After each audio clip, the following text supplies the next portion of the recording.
muraho tariki 17 z'ukwezi kwa gatanu umwaka na 2026 tuvuga iki tureka iki? Iran yakoze ibikorwa biremereye, isi nayo irajugabana ku rwego rudasanzwe, iravuga iti kumbe kino gihugu n'abahanga bigeza. Ikigo gikomeye cyane cya gisirikari cya leta ya Isirayeli icyo babikagamo ibikoresho byabo bakoreragamo imigambi ikomeye cyane, bagategura igitero kitoroshye kuri Iran n'ibindi bihugu cyane cyane nka Liban. Iran mu ibanga rikomeye yacyashije ikoresha misile za Sejele buryo budasanzwe. Iryo mubona ni iturika rya foto we cyangwa se ryafashwe mu gihe iki gitero cyakwitwaga neza ku gice kirimo ikigo cya gisirikari cya leta ya Isirayeli indani wabo hafi y'agace ka Bet Shemeshi. Ikikubwira yuko Iran ifite ubushobozi bukomeye cyane ndetse imbaraga zidasanzwe, bahereye mu butasi ndetse bagira mu buryo gukora ikizwe precision strike, gitero cya nyacyo kigomba gutanga isomo. Ndabigarukaho. Yitwa Dr. Bwana Donald Trump, President wa Leta Zunze za Amerika, ateguje intambara nanone ikomeye cyane. Avuze ko intambara ihari, avuze ko ibitero bishyashya kuri Iran bigiye kuza, bamaze iminsi bari kubipanga, kari agahenge ko kwitegura urugamba rutoroshye. Iran yanze kwemera ubusabe bwa Leta Zunze za Amerika kubw'ibyo ngo niyitegura igitero kitoroshye, Make America Great Again. Bemere Leta Zunze za Amerika ibigihangaje, bemere bapfukamire Leta Zunze za Amerika, nahezo barimo kwitupaguramo ngo bazarwana na Leta Zunze za Amerika, ngo ni za bindi bya wawundi wahiriye mu nzu utabura hapfundi mitwe, ngo ntabwo Iran iri kubushobozi bwo kurwana Leta Zunze za Amerika rega, ngo ibyo ngibyo bajye bavyemera, nta mwana usya aravoma. Ngo ubwo rero Iran irazwe ngo byara gahenge mbere yuko Amerika izana igitero gikomeye. Amakuru y'ibanga mvanye mu butasi nayemeza inama ikomeye cyane agate Isirayeli na Leta Zunze za Amerika. Iyi nama ni gatiki, ndaje mbikubwira. Sibyo byonyine ariko bikomeje gutangazwa. Abanyaburayi bo bamaze kubona ko babaye cyane ku rwego rukomeye, ugufashe ku gahogo ntacyo badakoze. Umugo dukoresha twuhumeka, tumira, tuvuga, ariko nta kimanukamo. Ndavuga icyo kurya, nta kintu ugomba kuza kuvuga. Wavuga ute? Ibihugu z'Iburayi bimaze igihe kinini bitegereje kwenda k'intambara muri Asia zo hagati yarangira, bakongera kwibonera petrol na gaz mu buryo bworoshye, ariko bamaze kubona ko Leta Zunze za Amerika zikomeje gushyira blockade mu muhanda unyuzwamo amate Iran nayo ikavuga ati oya, ntabwo dushobora kwemera pass cyangwa se kwemera ubwato na bumwe gutambuka. Ibyo byo mubyibagirwe, nimba mukomeje kutubangamira natwe tuzabangamira. Ibyo ngibyo Iran ikabitangaza ivuga neza yuko nta gahunda ifite yo kwegukira cyangwa se guha gahenge ibihugu z'Iburengerazuba bw'isi. Byo byatangiye kwishyira hamwe ngo bisabe iki gihugu cya Iran kubaha uburyo bwo kubona ubwato butambuka, maze babone petrol, babone gaze biturutse mu kirwa cyangwa se biturutse mu kigo cya Perse, kuko ngo babayeho nabi. Ubusabe niyo baraza kubwemererwa, turaza kubimenya. Yitwa Abbas Araghchi, ni minisitiri w'amahanga w'igihugu cya Iran, yavuze yuko bahaye umuburo wa nyuma udasubirwaho n'igihugu cya UAE, ko ndetse ibyo biringiye ari imfabusa. N'amagambo yasubije abanyamakuru bamubazaga, avuga neza ko Iran itanze umuburo wa nyuma kuri kino gihugu cy'Abarabu b'Abasuni, ko nibareba nabi barazagura nuva gusenya. Bamwe bati uyu muburo ntabwo usanzwe. Amagambo ya Araghchi turayagarukaho, nutanayumva umenye ngo ibyo mu rasa rwo hagati ntabwo wigeze umenya ibyo ari byo, uraho ngaho gutyo gusa nawe udigadiga. Ariko numva ya magambo ukamenya neza icyo Araghchi atangaje, uraza kumenya neza ko intambara iri gukora shift cyangwa se gukora amahinduka. UAE yanasabye Saudi Arabia, isaba Qatar, isaba Kuwait ko bafatanya ku bitero kuri Iran. Muri make Amerika na Israel bakaba baruhutse, ibihugu akabyo byinjira mu ntambara na Iran. Bitera twatsi UAE bati rero ushaka gupfara Iran nyabugacya nimwe mutere Iran, ibyo birabareba, twe ntabwo duhari. Banga kujya muri icyo gikorwa cy'igitero gufatanya na UAE gutera Iran. Byari biturutse guki, byagenze gute? Ayo makuru nagukeneye kuyamenya, ndaje byose mbikubwire muri aka kanya. Jewe n'umuhungu wa Kamanzi, hanyuma w'u Rwanda, reka ngende tujyane ku musozo nk'ibisanzwe, turamwe biri kuvugwa muri kano karere kora Asia zo hagati. Mbaye ikaze tujyane ku musozo nk'ibisanzwe.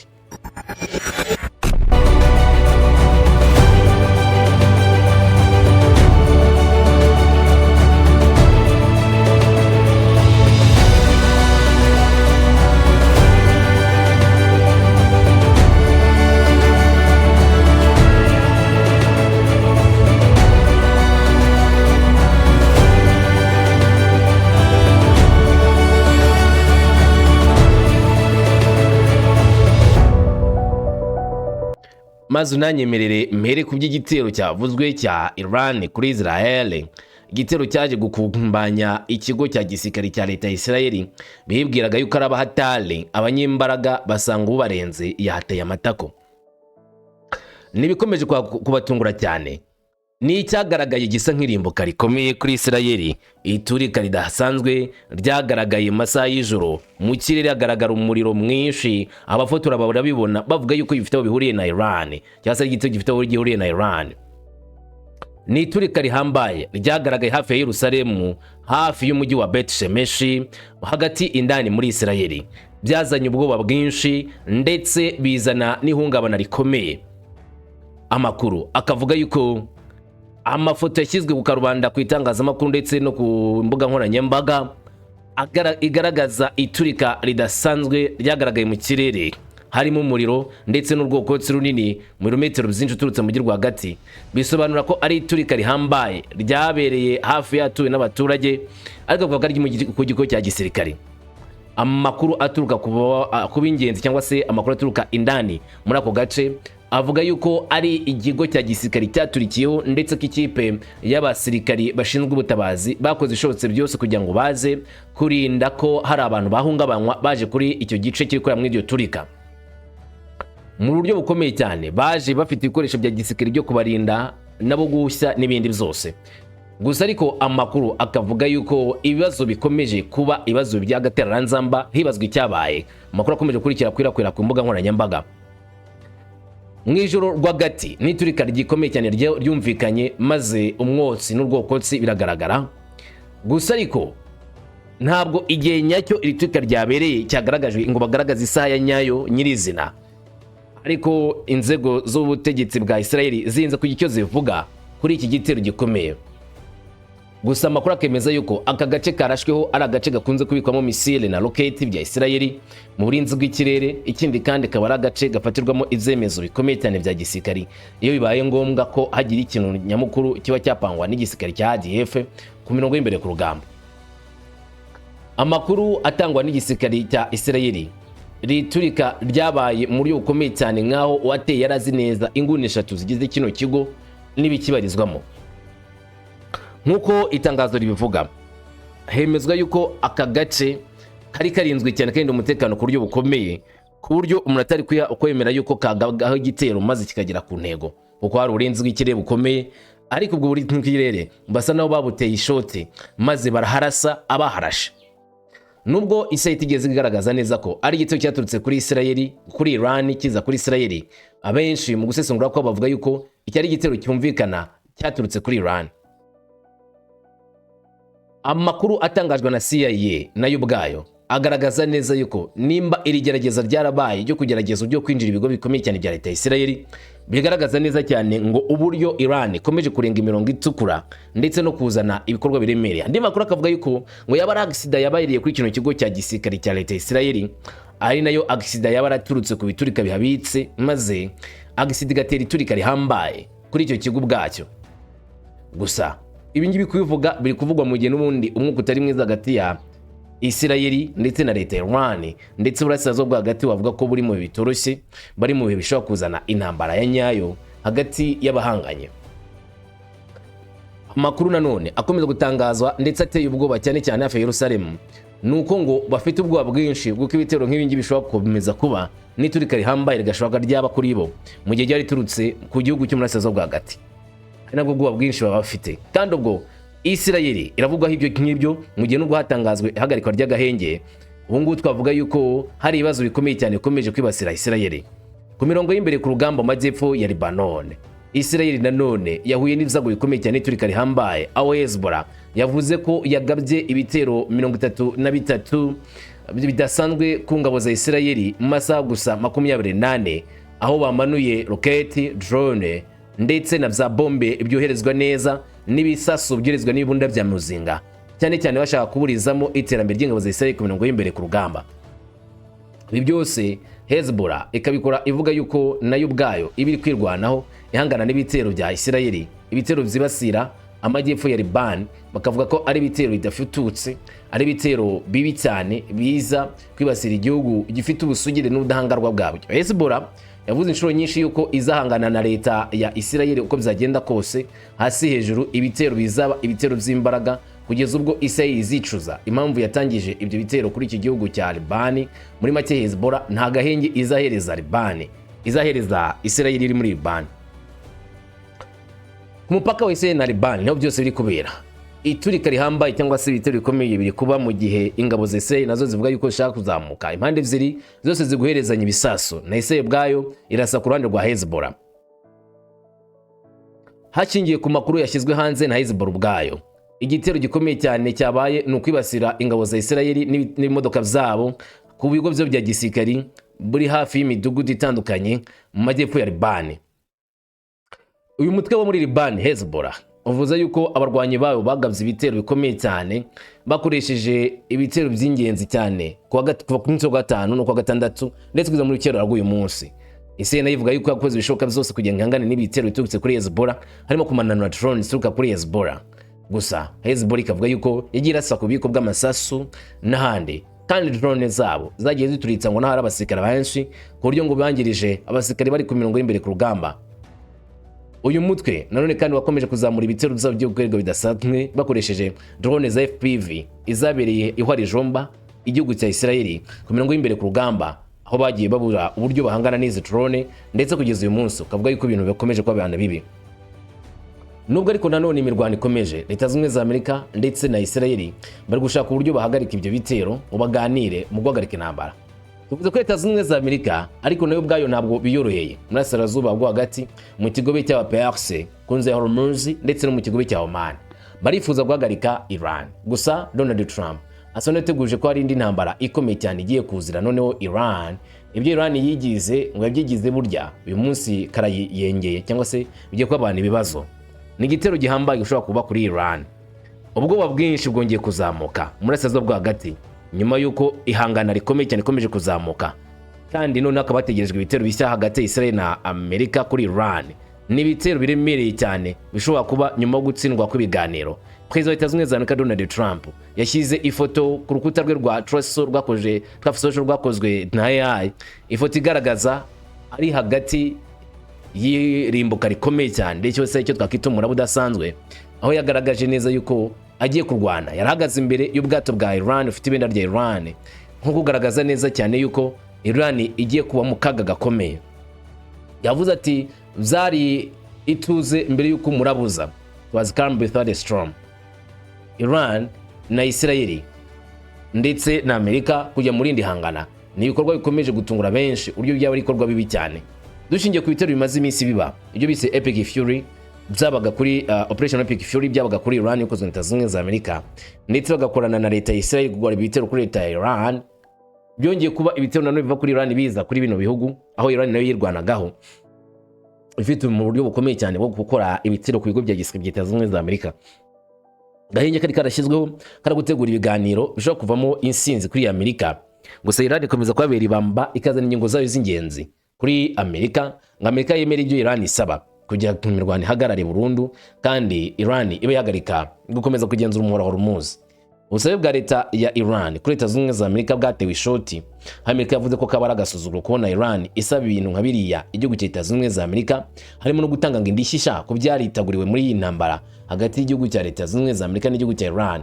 Amerika yavuze ko ibyo ngibyo bidashoboka, ndetse yemeza ko nimba Iran itemeye icyitwa deal, ubwo nyine Iran igomba kwitega irimbuka ridasanzwe. Donald Trump yaje guhamya neza ko Iran izicuza impamvu nyamukuru yanga kwemera.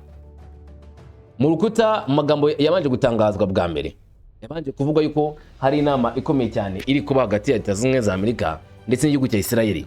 Tommy Pigott, umwe mu banyamerika bakomeye cyane, yanditse amagambo kuri X agaragaza inama ya mbere yabaye hagati yabo na leta ya Isirayeli bakuganira ku bijyanye na Liban, dore ko Iran mu byisaba ari guhagarika ibitero bikomeye cyane kuri Liban ndetse no guhagarika ibitero kuri Iran ubwayo kugira ngo amaherezo Iran ibe yategura guhagarika intambara mu buryo bwuzuye. Pigott yanditse agira ati ku itariki 14 na 15 Gicurasi Leta Zunze za Amerika zakiriye inama y'iminsi ibiri ikomeye cyane, ibiganiro bitanga umusaruro hagati ya Isirayeli na Liban. Hagarikwa rya cyangwa se ibiganiro byahagaze tariki 16 imirwano hagati tariki 16 Mata izongera iminsi 45 kugira ngo habeho iterambere rirambye. Minisiteri y'Ububanyi n'Amahanga izongera gusimbuza inzira ya politike y'ibiganiro ati ku itariki 2 Kamena na 3 Kamena. Byongeye kandi inzira y'umutekano izatangizwa kuri Pentagon ku ya 29 Gicurasi hamwe n'intumwa za gisirikare ziturutse mu bihugu zombi. Twebwe ati twizeye ko ibiganiro bizateza imbere amahoro arambye hagati yabo bombi y'ibyo bihugu, kwemera byimaze y'ubusugire bwa buri kimwe n'ubutaka bwacyo, ubunyangamugayo no gushyiraho umutekano nyakuri ku mupaka basangiye. Ni Tommy Pigote wavuze yuko leta z'ubumwe za Amerika zayoboye ibiganiro hagati ya Israel na Liban bigomba kugena ihagarikwa ry'intambara. Gusa ibiganiro Pigote avuga yayoboye nibyo bigomba kuzana ihagarikwa ry'imirwano kuri Liban, ari nabyo Iran ivuga yuko mbere yuko leta z'ubumwe za Amerika igira ikindi kintu isaba Iran cyo guhagarika intambara, kuri kubanza guhagarika intambara kuri Lebanon, kuri Hezbollah. Nyamara ibyo bashyira ku mapuro cyangwa se bavuga muri diplomasi bitandukanye n'ibigaragara ku buryo bw'amanyakuri kuri terrain, kuko kuri terrain hagaragara ihangana rikomeye cyane uko maze kukubwira hagati mu kanya gashize. Noneho ku bijyanye na Iran, leta z'ubumwe za Amerika ntazo zifuzaga ko Iran itanga za mbaraga zabo za uranium, ariko leta ya Iran ibiteye ishoti ivuga ko nta uranium yabo yabaha.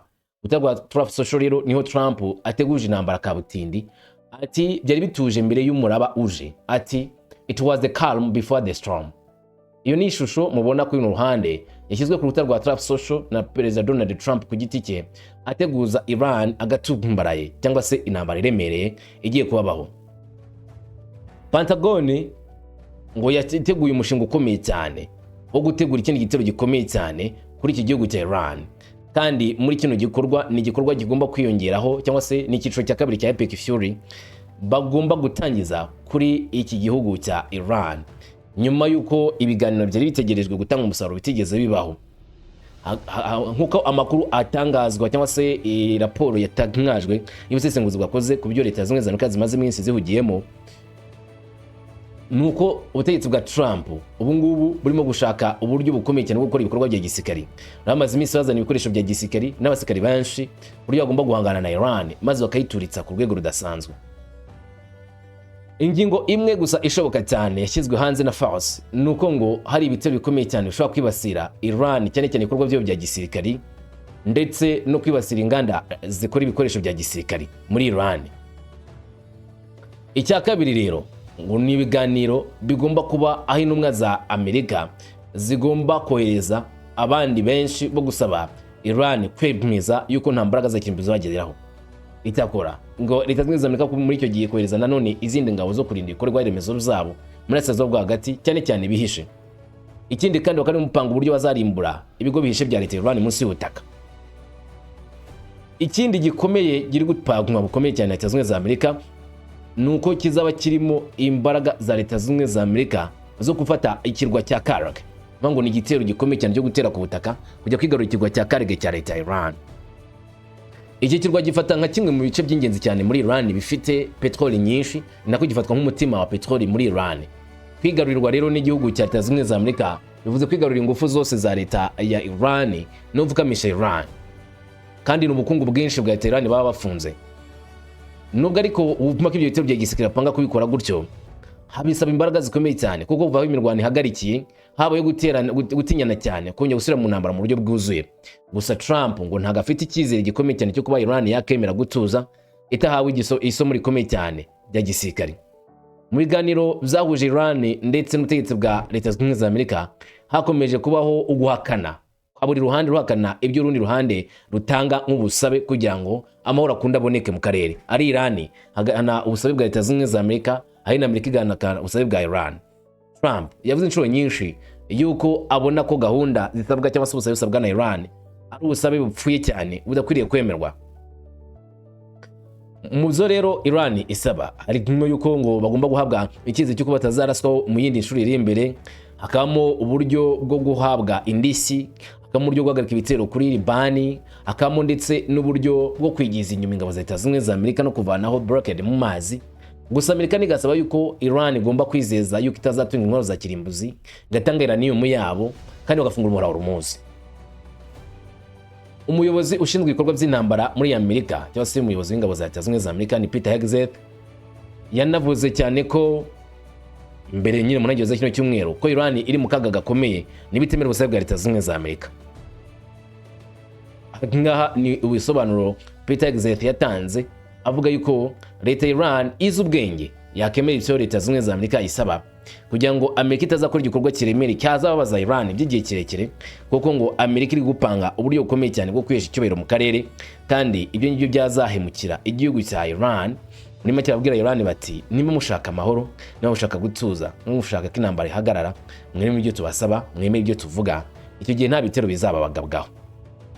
Iran nayo iti oya, ibyo byakunda, dufite abo turi bo, dufite icyo twihagazeho, dufite amahame tugenderaho, ntawe uzadupfukamisha. Ibyo ngibyo mube mubizi ko bitazigira bikunda. Ibihugu by'i Burayi byo bimaze kubona neza ko umuhora Hormuz ukomeza gufunga, batangiye gutera mu ntambwe Uyapani ndetse na Pakistan bateye kuri iyi nzira ya Hormuz.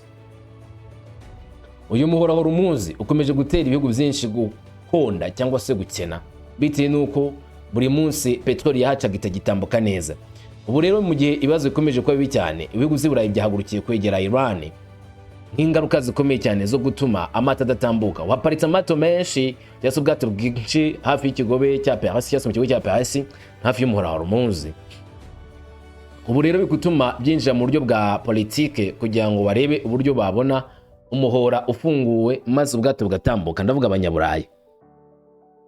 Nk'uko amakuru avyemeza, ibihugu by'i Burayi kuri ubu ngubu barimo gusaba Iran kujyana amasezerano nabo kugira ngo barebe yuko hari ikizima cyavamo, ngo bazabone ingufu ziruka muri kara karere. Ababikoze bwa mbere ni Abayapani ndetse na Pakistan, nk'uko ikinyamakuru cyo muri Iran bwacyo kibitangaza IRIB, ngo nyuma y'Ubushinwa, Ubuyapani ndetse na Pakistan bahawe nyine rugari ubwato bw'ibihugu bitatu, Ubushinwa, Ubuyapani na Pakistan. Ubwato bwo bugomba gutambuka nta butangiriye igihe cyose. Nyuma yuko babonye politike yabo yagenze neza rero, amata bakaba batambuka muri Hormuz. Ibihugu byinshi byo mu Burayi nabyo biriyumva yuko bishaka gukorana na Tehran, maze bagahabwa uruhushya rwo gutambutsa amato yabo y'ubucuruzi akanyura muri uyu muhora Hormuz afite green pass cyangwa se uruhushya rwo gutambuka. Ibaye mu gihe n'ubundi babonye ko imbaraga za gisirikare za Leta Zunze za Amerika nta kintu zo gutanga. Ibihugu byo mu Burayi bifuza ko Iran yashyiriweho ibihano, ibyo bihano byavanwaho maze bakareba uburyo bakorana na Iran kugira ngo babone ibino bicuruzwa zabo. Ni ibiganiro bikomeje gukorwa bucece, aho RGC ihabwa ubutumwa babwira ngo mwaduhaye uruhushya amato yacu agatambuka. Ibihugu by'i Burayi ari mu Faransa, Espagne n'ibindi byateye iya mbere cyane, tuvuga yuko gufunga k'umuhora wa Hormuz nta kintu birimo kubungukira cyangwa se ikorwa na Leta Zunze za Amerika nta nyungu babifitemo. Bati twebwe reka tutabe Iran izatwemeye duhe green pass amato yacu atambuke, hanyuma ibindi bizaba ubundi nimba Leta Zunze za Amerika na Iran bafite ibyo bapfa bazabyikemurira ubwabo, ariko twebwe twabonye ubwato bugomba gutambuka neza bukatuzanira ibicuruzwa. Burya ngo utazi ubwenge yashimubwe. None nimba ibihugu by'i Burayi bikubona ko Leta Zunze za Amerika zikubahombya, byo byakomeje gutumbika amatama byibwira yuko bizagenda gute, ko bigaragara neza cyane ko umunsi uko ucya ukira aho kugira ngo ibintu byorohe bagoye kurushaho gukomera, ngo byateye ikirenge mu cy'Ubushinwa n'Ubuyapani ndetse n'icya Pakistan, maze ubwato bugatambuka neza ntawe butangiriye muri Hormuz. Igitangaje, Leta Zunze za Amerika nubwo zifite muri mu kigo cya Oman cyiswe blockade ya nkumirizi yabo, ntibagomba gutangira ubwato bw'Ubushinwa, ntibatangira ubwato bwa Ubuyapani, ntibanatangira ubwato bwa Pakistan, buratambuka bukagenda kandi bwanyuze muri Hormuz batagenzura. Nicyo baba badashaka gusa nuko ubwato bwa Iran bwo bwakinjira ku bwato ku byambo bya Iran. Ibyo ariko ubwabyo nta kintu na kimwe kinini bivuze, mu gihe Iran nayo ibafungiranira, barahomza Iran ariko nabo bahomba. Aha rero abanyaburayi baricaye barareba baravuga ati none ubwo inyungu dufitemo ni iyihe? Leta Zunze za Amerika nimba zivuga ko ishaka kubabaza Iran, twebwe tukabibabariramo zungukira hehe? Batega duterete Iran itumve ibyo dusaba, hanyuma twemere icyo badusaba, ubwato bwacu butambuke. Gusa ku munsi wa tariki 16 Iran yatangaje yuko icyo basaba cyumvikana, buri bwato bwose bushaka gutambuka bugomba kwishyura. Hari ikiguzi bagomba gutanga kugira ngo habwe uruhushya rwo gutambuka muri Hormuz. Ikiguzi kiramutse gitanzwe nta kabuza bagomba gutambuka nta kabuza ntaho batangiriye. Gusa icyo kiguzi Leta Zunze za Amerika zaracyanze, zivuga yuko byaba ari uburyo bwo gutanga ruswa kuri Iran ndetse no kwishyura ngo umuhora wa Hormuz kandi ari amazi mpuzamahanga. Ibyo Iran yahakanye ikavuga ko aya mazi ya Hormuz atari amazi mpuzamahanga, ni umuhora uri hagati y'igihugu cya Iran ndetse na Oman. Ibyo Leta Zunze Ubumwe za Amerika ivuga ngo ntabwo ibizi neza. Mva amagambo ya Abbas Araghchi anashimangira cyane ibya Hormuz, gusa anatanga umuburo mu gihugu cya UAE gikomeze kwikuriraho umuriro waka mu gihe gikomeje gufatanya na Leta Zunze Ubumwe za Amerika ndetse kikaba cyifuza ibitero bikomeye cyane kuri Iran. Abbas ati muri iyi nama ya BRICS hari bamwe rwose baza kutubangamira nk'abanyamuryango ba BRICS. Buri gihugu cyose gifite umubano ukomeye cyane wenda na Israel, kandi ibyo rwose ni ibintu byumvikana. Ntabwo dufite imbogamizi ku bihugu nk'ibyo ngibyo, ntabwo biri muri gahunda y'ibyo tugomba kwibasira cyane cyane na muri iyi ntambara turimo. Gusa icyo twakoze twebwe muri biriya bihugu byose bifatanya na Israel na Amerika ni ukurasa ku bigo bya gisirikare bya Amerika gusa, kandi n'intwaro za Amerika zihashizwe nibyo twibasiriye, kuko ibyo ngibyo byarasaga ku butaka bwacu. Rero impamvu nyamukuru ibihugu rimwe na rimwe byafashaga Israel ndetse na Leta Zunze Ubumwe za Amerika muri biriya bitero bagabaga kuri Iran, icyo ngibyo ni ibintu twavugaga ko bitemewe. Gufasha abo bantu bashaka kudutera, bashaka kudutera umutekano muke, twebwe ntabwo tubyemera. Ayo ni amahame yacu, nta muntu twigeze dushaka kubangamira. Twe dufite umutekano muke hamwe kara karere twashoboye na Leta Zunze Ubumwe za Amerika. Rero uko ibintu bimeze uyu munsi ntabwo bimeze nk'uko byashize, nk'ibihe byashize. Gusa igihe urugamba ruzarurangiriye, ndabizeza yuko ibintu byose bizasubira mu buryo, kandi nanone turabizeza ko tuzasubizaho uburyo bukomeye cyane bwo kwemerera amato yose kunyura muri Hormuz, ahubwo twe dufatanyije na Oman. Nk'uko mwese mubizi, Iran na Oman ni ibihugu biteganye ku mpande ebyiri y'uyu muhora wa Hormuz. Uyu muhora uri ku mazi ya Iran ndetse na Oman, amazi mpuzamahanga ari hariya. Ibintu byose bigomba kugenzurwa na Iran na Oman gusa, kandi ibintu byo turimo gukoraho turimo kubyitaho cyane kugira ngo twizeze ko uburyo bwo gusubizana mu buryo zabaho ubuyobozi bwiza n'ubugenzuzi bwiza ku muhora wa Hormuz mu gihe kizaza, mu gihe ibibazo by'intambara bizaba birangiye, maze abantu bose bagatambuka muri Hormuz.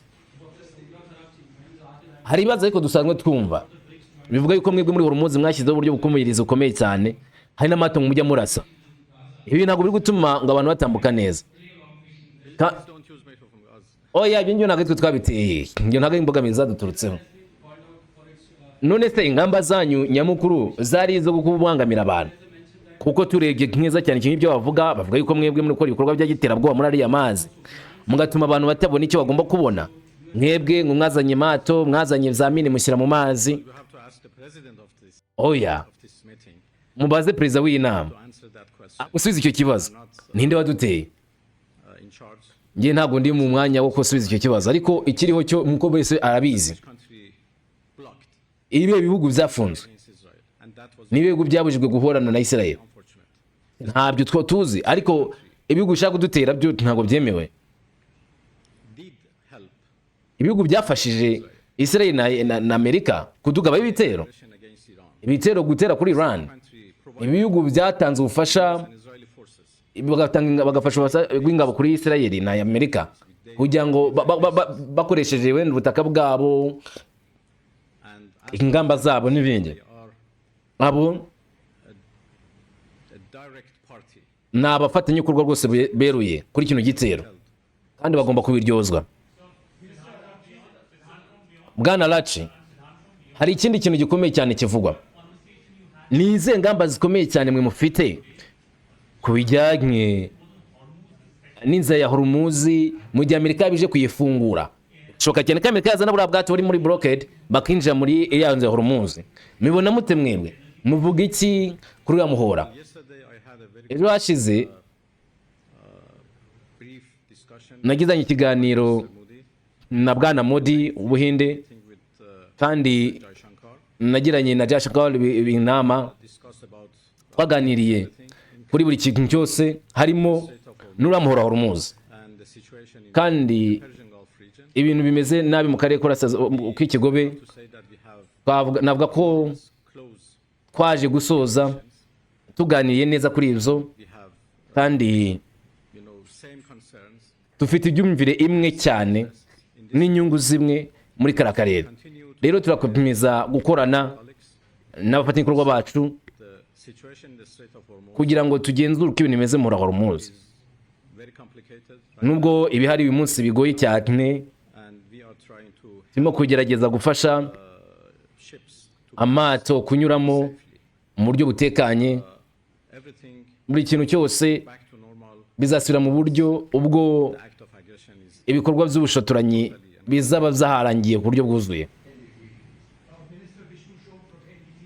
Minisa, ese twavuga yuko Alachi, reka tuvuge yuko wenda bino bitero byabikomeje, namwe muzakomeza mufunge burundu cyangwa se nta rukundi kuntu mutegereza kuzakora kugira ngo murangize amakimbirane?